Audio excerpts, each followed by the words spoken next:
Thank you. And thank you all for joining us today and to our partner in today's Lunch and Learn, Carried Away Outfitters. Thank you to Casey Shilling. He's joining us today to discuss water safety. Casey is the co-owner of Carried Away Outfitters located in northern Mercer County. They do many recreational activities here locally.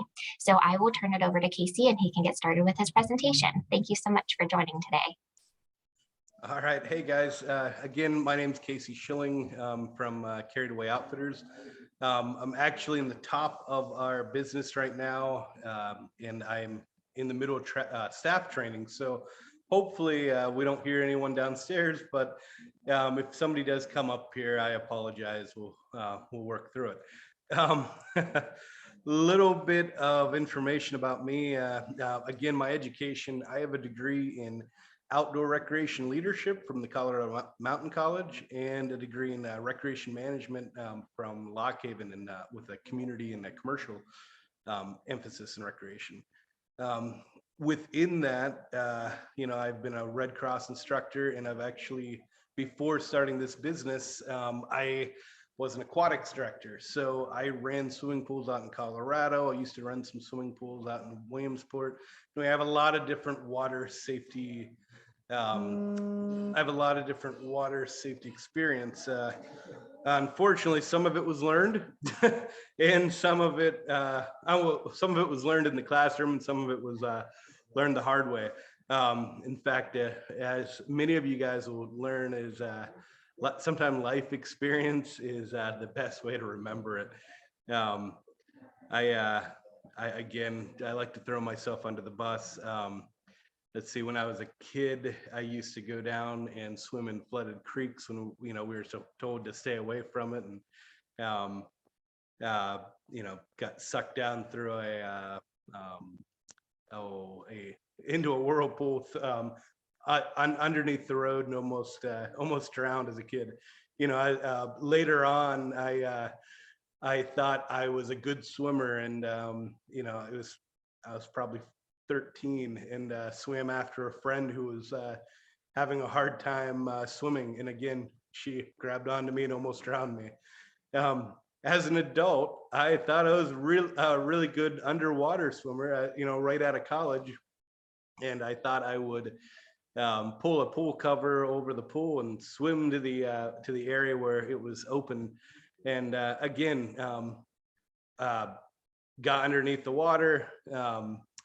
Light refracts weird underneath the water, went to the wrong area, and again, with the pool cover on, it sucks to the top of the water, and you couldn't stand up, even though I was in shallow water. So through all of that, though, what I learned was A, don't be stupid, but B, the only thing that got me through all that was, and the most important thing is, no matter what situation you get put in, if you can stay calm, you can normally can give yourself enough time to think your way through it.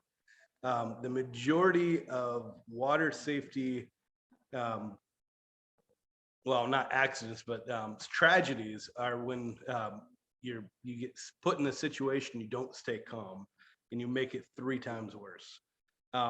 Again, all of those are because I was young and prideful and thought I was invincible.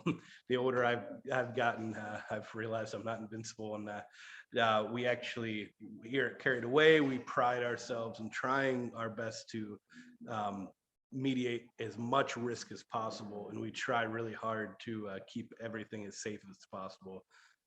Anyway, so moving on. About 800, and again, some of this presentation might get a little dark. I apologize. About 800 children a year drown. About 2/3 of those are in the summer months. Why? Well, one of the leading reasons in this area, at least, is a lack of swim lessons and the lack of swimming pools for swim lessons. When we were growing up, there used to be a swimming pool in every community. Well, in 2008, an act got voted in called the Virginia Graham-Baker Act, because pools used to have these one drain systems that, you swim down to the bottom. If you block that system, you'll get stuck on it. Well, unfortunately, this girl back in the early 90s got stuck on it, and she passed away. Well, this Virginia Graham Baker Act, after years of being in the courts, they created this all of the standards of what you could do, what you had to do in a public pool to stay safe. Well, as amazing as it was, it ended up being a little bit of overkill. And that's actually the reason why the majority of the public pools aren't open anymore, because it's just too expensive. It's expensive without the upgrades to keep a pool going. You add the upgrades, and most communities, unless it's a large bustling community, can't afford it. And because of that, less and less kids have done swim lessons. So again, one of the biggest reasons for drownings, the kids just don't know how to self-save. Another reason, again, somebody might put in a pool and they don't have a fence around it.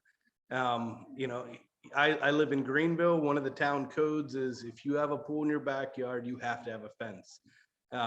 Again, as kids, you do a lot of stupid things. You go and you get yourself in a lot of hairy situations.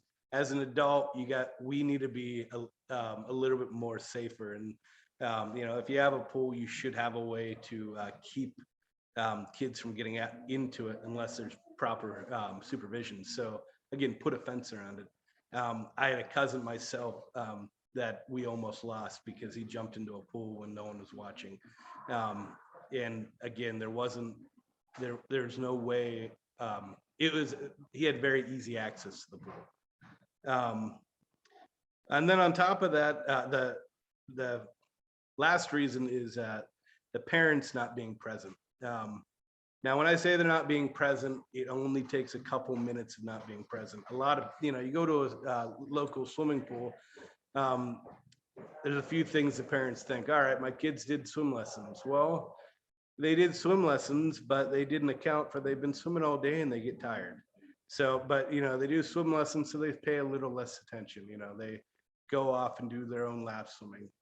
There's a lifeguard on duty. So I can't tell you how many parents, they look at the lifeguards as a babysitter, and lifeguard's supposed to be the last resort. You know what I mean? They try their best to prevent it, but ultimately it's a kid. So, they're relying on lifeguards to be the babysitter. Who we need to eliminate that.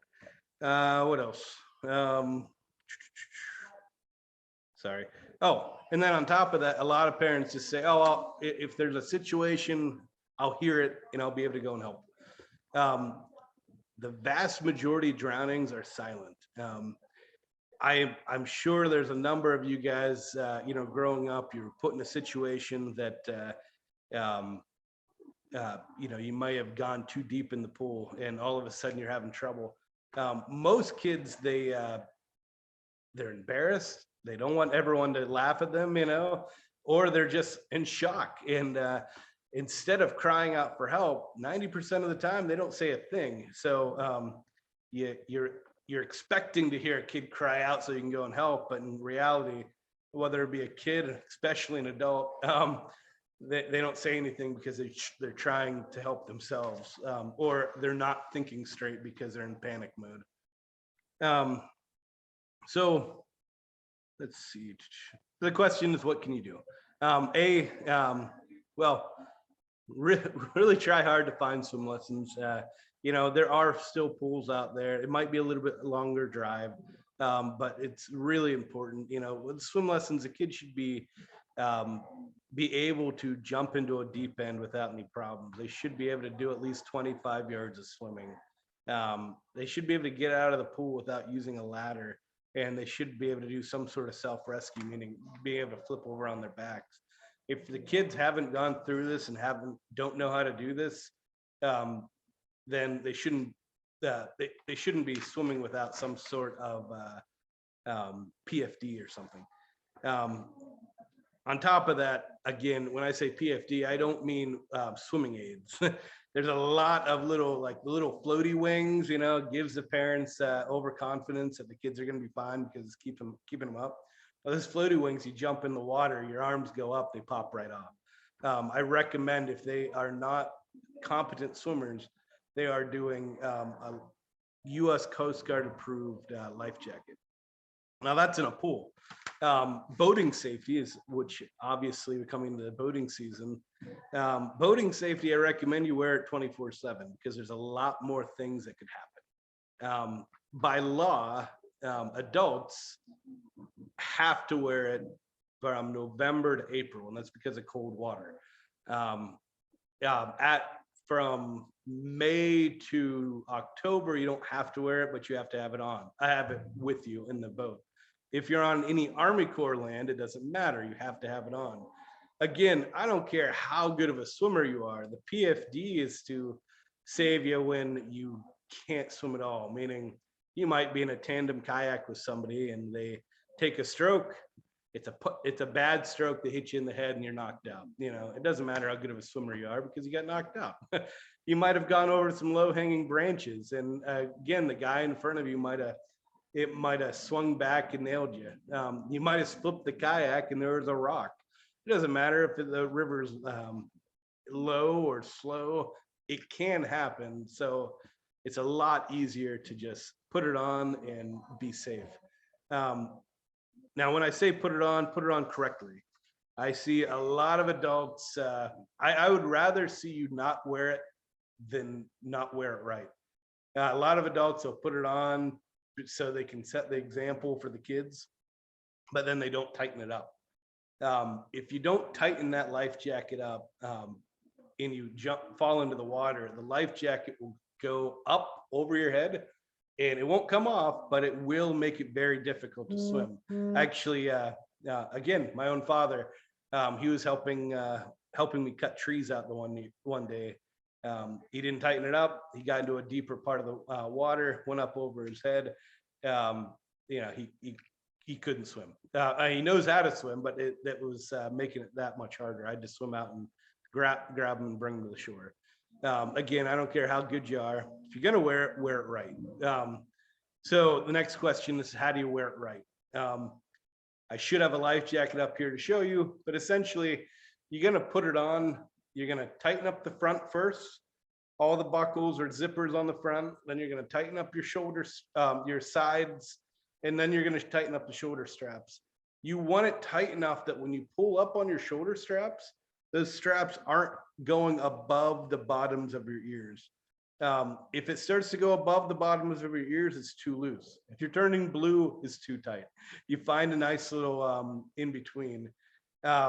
There are a million different types of life jackets out there. We sell a lot of them. Take the time when you're getting one, try it on, make sure it's comfortable and fits. Otherwise, you're not going to wear it. So take the time to buy the correct one. Let's see. Again, like I said, we're educating ourselves. So swim lessons, as kids, you want to teach them to when they can swim. So again, make sure they understand that you're only swimming when there's a parent around, that when there's somebody there that is giving them 100% attention to watch them. Anyway, encourage them to swim with a buddy.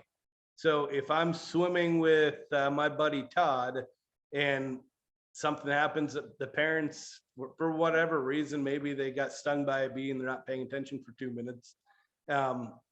If something starts to happen to me, Todd can be my voice. So again, encourage your kids to swim with a buddy, have some sort of buddy, and make sure they understand that as a buddy, you're in charge of the other person's safety. And when I say safety, I don't mean they're going to rescue them. They're going to speak up for them, make sure they understand that. Let's see. Oh, and then again, make sure they know what to do in an emergency. I teach all of, I used to be an aquatics director. When I taught swim lessons, I would teach all the kids how to reach, throw. Oh, I wouldn't teach them how to row because they're kids, but it normally goes reach, throw, row, go, don't go, or anyway, if they're on the pool deck, they can grab a long broom handle or a long stick. They can lay down the pool and they can reach it out to their friend. They're not standing straight up because they're going to get pulled in. You know, if there's something float that floats, whether it be a life jacket or an actual throwing ring, they know that they can grab that and throw it to them. But again, you're teaching them they're not going out and actually putting themselves in danger like I did when I was a kid. Again, I thought I was better than I was, and I wasn't. So teach them how to do it properly. Do it before they have the mistake like I did. Luckily, I was able to get away, and I was able to get an adult. But if I would have been thinking, I wouldn't have put myself in that situation. What else?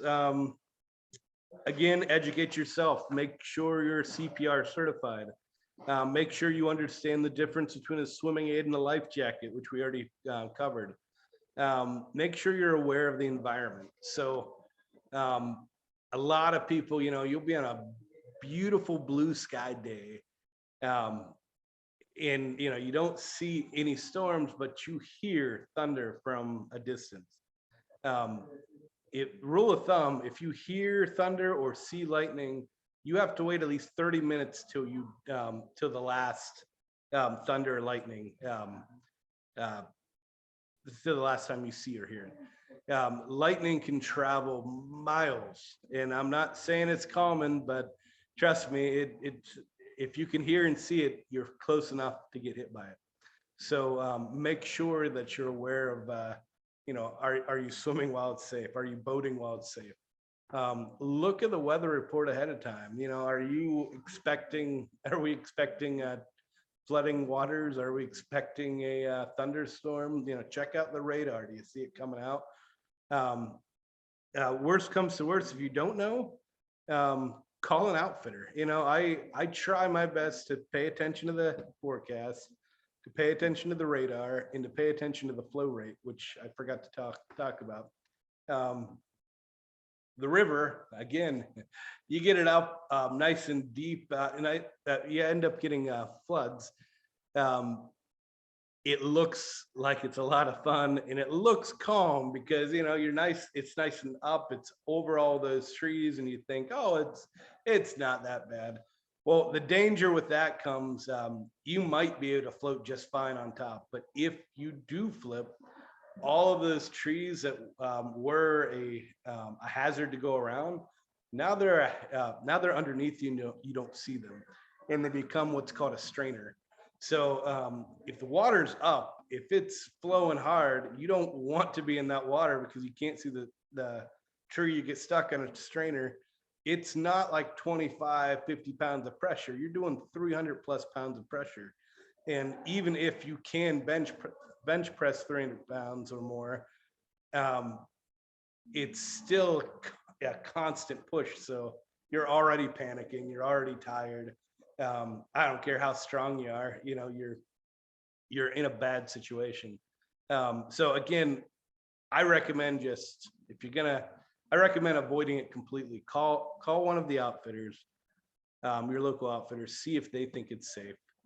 I personally rent I give information as if everyone's a beginner. Because unfortunately, there's a lot of people around here that might have 10 years of kayaking experience, but might have only kayaked 15 times in the 10 years. So they might say they're experienced, but anyway, I like to assume everyone's a beginner. It's just better safe than sorry. After that, it's up to you. You're an adult. If you want to go down, at least put on a life jacket. What else? If you're gonna go out, again, make sure that you have a plan and make sure that somebody else that's not on the trip knows the plan. So again, if you don't come back at 5 o'clock when they're expecting you, they know that, all right, maybe I should call 911. And again, even as an adult, take a buddy. Let's see. Oh, understand water temperatures. If the water temperature is below 70 degrees and you fall in, you're susceptible to what's called cold water shock. So if you've ever stepped into a cold shower, the first thing you do is, you start breathing heavily. Well, what happens when you take these uncontrolled gasps and you're in the water? You're likely to ingest water. You get water in your lungs. Next thing you know, it's not just cold water. You're again, water in your lungs. That's no good. You're going to end up drowning. Rule of thumb, they say the American Canoe Association recommends that if the water in the air temperature combined is lower than 120 degrees, they recommend you wearing a wetsuit or even a dry suit if it gets even colder. So, you know, pay attention to the air temperature, pay attention to the water temperature. Even if it's hot air, make sure it's above 70 on the water. It's or make sure you have trained to be in the cold water. But still, it's unless you have a lot of experience, just avoid it. Let's see. Again, never boat alone, leave a float plan. Oh, and the best thing you can do for water safety, for boating safety, is take a class. We personally have 2 American Canoe Association certified instructors that teach under us. When they're not doing it, myself and my other river manager has grown up working in the boating safety, working in the aquatics field. Though we don't have current certifications, we have more than enough knowledge to teach you how to boat properly, you know, teach you the safety skills that you need to get out there and be safe. Anyway, it's I don't mean to talk all about, you know, drowning and, you know, yada yada. It sounds like a lot of doom and gloom, but knowing about it ahead of time allows you to create a plan, allows you to get trained up, and allows you to end up having an amazing summer full of tons of fun boating and swimming activities. And again, as the adult, preventing catastrophic disaster with your kids or other family members. That was a bit long-winded, so I apologize. I probably got tongue-tied a few times, few more times than I'd like, but that's pretty much it. Does anyone have any questions about water safety or anything that you just would like to comment on? Yeah, thank you, Casey, for sharing all that information. I'm going to have Jess turn off the recording.